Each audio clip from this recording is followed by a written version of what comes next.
Good day na naman sa inyo. For today's video, 1 week old na yung ating mga pasisiw. At titirahin natin sila ngayon ng ambroxetil. So tara!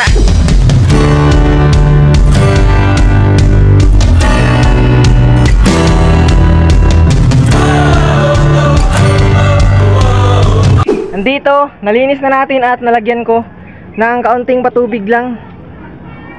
So tara, timplahan natin yung ating mga sisiw.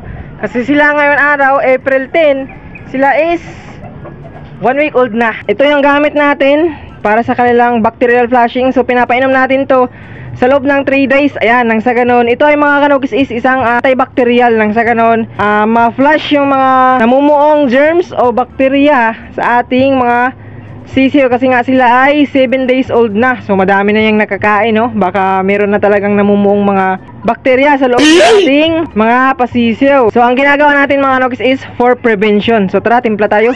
Dito buhos natin. So yung tubig natin kaunti lang, gaya ng sabi ko kanina. Nang sa ganun, hindi nag-i-stack. Baka maubos lang nila to maya-mayang hapon. So kinabukasan palitan natin para sa bagong timpla na naman. Alright, eto, tapos na. Lagay natin sa ating mga pasisiw. Wow! Yan yung ating 7 days old na mga inalagaan na pasisiw. So inalis ko na yung karton. Yan, bali wala na silang karton talaga. Kasi yung ginawa ko, ang paraan na yun, kasi sila ay day old to 5 days pa lang. Hindi pa gaanong strong yung kanilang mga buto-buto sa paa. So ang screen kasi natin mga kanokis is malalaki yung square. Ayan, hindi tayo nakabili ng maliit. So ayun, umiinom sila. So since hindi pa gaanong malusog yung kanilang pagtayo, paglakad-lakad, kaya nilagyan ko muna ng karton. Pero sila ngayon ay 7 days old na, 1 week na. Ayan, medyo sanay na sila. Ayun, ayan o. Ayan, mabilis na silang lumakad. Ang bilis ng panahon, no? Yan o, maayos na sila mga kanukis. Hindi na sila parang lasing kapag lumakad sa screen. Kasi nga sila ay kaya na nila, 1 week old na sila. So kung day old natin gawin, palakarin agad, hindi nila kaya yun. Kasi nga sila ay parang di pa gaanong healthy sa lagay na yun. Alright. Ayan yung ating mga pasisi, oh. Yan, ganyan na sila kalaki, 1 week old. Dalawa yung kanaway, no mga kanukis, dalawa yung puti, isang kulay brown. Ayun, no. Tingin ko tubain yung kulay brown na yun. Kasi napapansin ko iba yung pagka kulay brown niya, eh. Parang throwback na kanaway. Yun kasi yung kanawayon, eh. Throwback niya yung kulay tubain. Ayan. So yan yung update sa ating mga pasisiw. 1 week old na. Ito naman kapag natapos natin to ng 3 days straight, so mayroon tayong ipapainom. Abangan nyo mga kanukis yung ating ipapainom kapag natapos yung ating bacterial flushing. Ngayon naman hapon na. Tara, pakain tayo sa ating mga inalagaan na, ayun, mga nukis. Dito umpisahan natin kay puti, tsaka kay raptor roundhead. Yan. Yung sa kanila, lapag lang muna natin mga nukis. Lapag lang. Yan, may favoritism pala tayo dito, no? Yung dalawa, lapag lang. Tapos etong tatlo, katali naman dito. Yung ating ginawa, astig, yung ating, ayan, floating feeder stand. Itagay natin dito. Yan. Tuto ka, ayan ngayon, yan yung ating ginawa. Ito kay kanaway. Yan yung ating dalawa.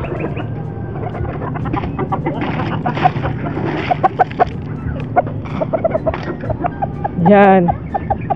Ganda ng ating ginawa, no? Na feather stand.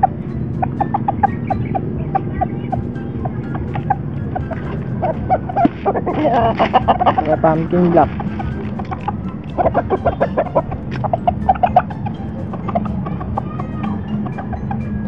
Meron pa tayo dun, ayun sa loob.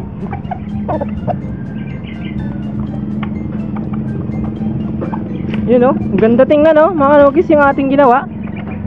Yan, floating feeder.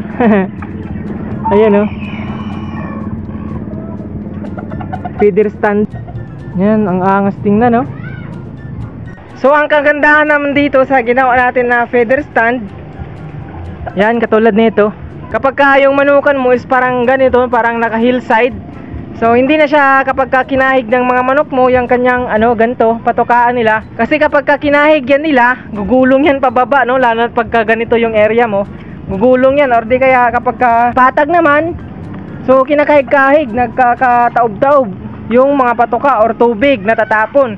So itong idea na ginawa natin, ayan, so maganda siya para dun sa pangpang na area. Iuusok mo lang, babaon mo lang ng ganyan, so hindi na nila makakahig. So kung may tubig man, gaya nito, plain, so hindi pa din nila makakahig. Lalong lalo na kapag ka vitamina yung ating ibinigay, so hindi masasayang kapag ka hindi nila kinahig, hindi matatapon. Gaya nito, meron tayong ganito na disenyo, right? Ayan o, ang tingnan. So sa paggawa naman, meron tayong upload dito sa ating channel, so hanapin nyo lang yung ating feather stand. So ganun na paraan yung paggawa natin, simple lang, no? So nagaya lang din natin to. At syempre bilang tayo ay marunong din namang gumawa, so ginaya natin. Pili ka manggatong. Ayaw, di ma! Yung ating ganito na paraan, no? At ayan, medyo maganda din sa paningin, bagong-bago. Ayan, no? Bagong-bago sa paningin natin, no? Kumbaga naka-floating yung kanilang patukaan. Kapag kaumulan naman, siya nagkakaputik-putik kasi hindi siya natatalsikan kasi naka-elevated yung ating patukaan na ganito. Kapag meron tayong stand feeder, yan. So transferable naman siya mga kanokis, no? Pwede mo siyang hugutin. Yan, transfer mo sa ibang lugar kung hindi ka kampante sa pinaglalagyan mo. So pwede siyang i-transfer, pwede siyang nalilipat. Right? So yan yung kagandahan sa ating feather stand. Maganda sa paningin, malinis tingnan, ayan. At syempre kapag pagdating sa patuka, pagdating sa pagbibigay ng mga vitamina, binuhos mo dyan, hindi natatapon, so hindi sayang. So yun yung kagandahan sa ating feather stand. So naway gayahin nyo yung idea na to. Ayan, oh, maganda yan mga kanukis, nako, for sure panibago sa inyong backyard, bagong-bago sa paningin. Alright? Ang pulit natin na to, nako, nahirapan na tayo dito. Isang linggo na tayo sa paparis kay Kanaway dito, hindi pa din naitlog. Lilimlim na talaga sana to mga kanukis, kaso nga lang 3 itlog lang is naglimlim na. So sabi ko, napaisip ako, sayang yung panahon kung ipagpapatuloy ko, kaya pinahinto ko siya. Yung itlog, pinalilimliman ko dun kay puti. At ito, sinalang natin ulit at hanggang sa ngayon, hindi pa din. Pero goods yung kanyang katawan. Bilugin mga kanokis, baka soon or 1 week, baka iitlog din to, no? So mamaya, kapag katapos na sila kumain, ito naman yung kanila progeny yarn. Ayan yung ating mga nukis. So ito, may nag-comment sa atin na tataniman daw ng Carabao grass.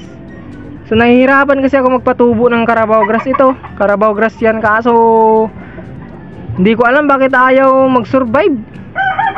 Hindi gumagapang, hanggang dyan lang. Ayun, nandun dun. So tataniman natin dito sa gitna nang sa ganun magmukhang green yung ating area. Kaya ayan, pinag-uumpisahan na natin, hindi natin tinatanggal yung mga green na yan, ando doon. Nang sa ganun, maganda, malaywalas tingnan. Ayan, so bilang pagtatapos sa ating vlog for today, yung shoutout natin is yung mga comment nyo, ilalagay ko dito sa screen habang pinapanood nyo yung mga nukis natin na umiinom ng progeny. Ayan, so tara.